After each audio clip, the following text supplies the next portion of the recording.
Hi, it's Patrick Hutzel from IntensiveCareHotline.com with another weekly update.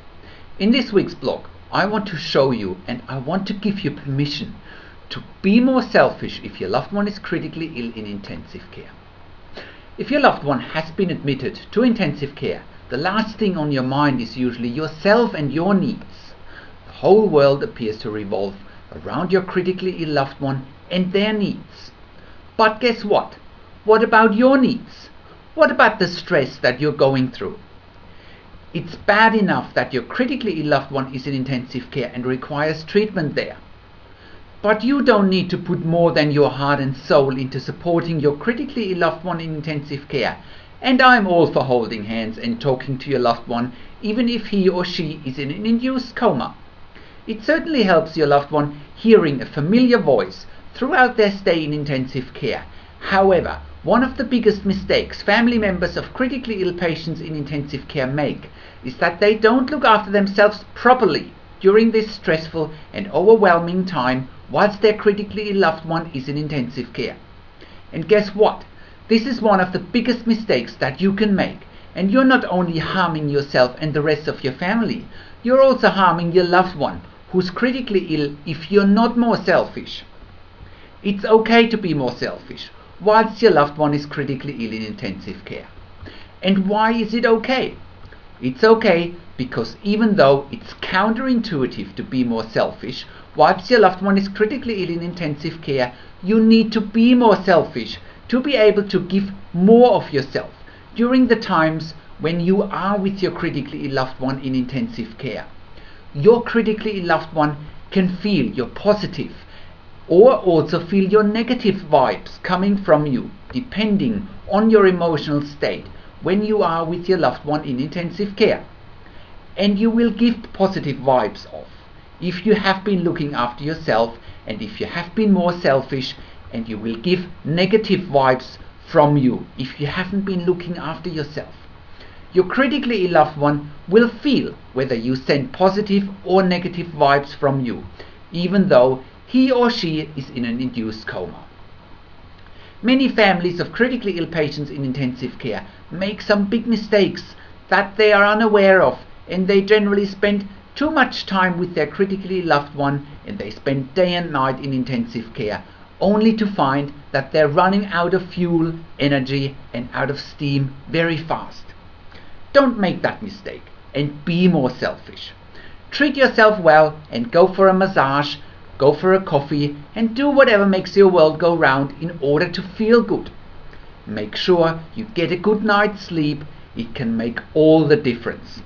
Also, keep in mind, you're in it for the long run, and your loved one will also need you and your family when he or she is out of intensive care. And when your loved one is more conscious, he or she will need you the most, and you certainly want to give off some positive vibes then.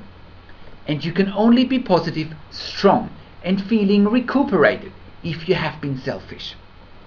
I know that you probably not only have your critically ill loved one in intensive care to worry about, and you also have a family to look after, whether it'll be your children, your parents, your husband, your wife, etc.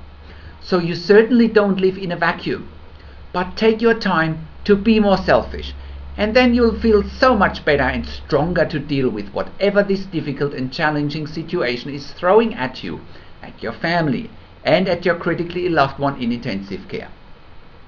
In order for you and for your family to be more efficient whilst your loved one is critically ill in intensive care, you can also download more free information and for more in-depth insight that you must know whilst your loved one is critically ill or is dying in intensive care. Sign up for your free membership and get your free Instant Impact Report.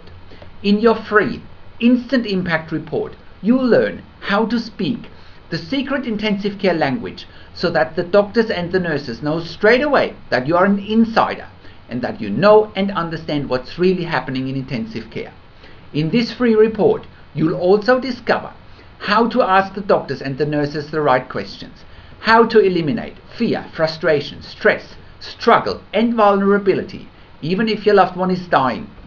5 killer tips and strategies helping you to get on the right path to control, power and influence in your situation. You will get crucial behind the scenes insight so that you understand what is really happening in intensive care, how you need to manage doctors and nurses in intensive care, and it's not what you think. With your free instant impact report, you also get 4 other free reports, and the reports you will be receiving are the 6 questions you need to ask the most senior doctor in intensive care, 10 things you didn't know doctors and nurses are talking about while you're not at the bedside with your loved one, the 7 answers to the 7 most frequently asked questions if your loved one is critically ill in intensive care, and 9 myths of being a critically ill patient in intensive care. Thank you for tuning into this week's blog, and I'll see you again in another update next week. Make sure you also check out our Your Questions Answered section, or send me an email to support@intensivecarehotline.com. This is Patrick Hutzel from intensivecarehotline.com, and I'll see you again next week with another update.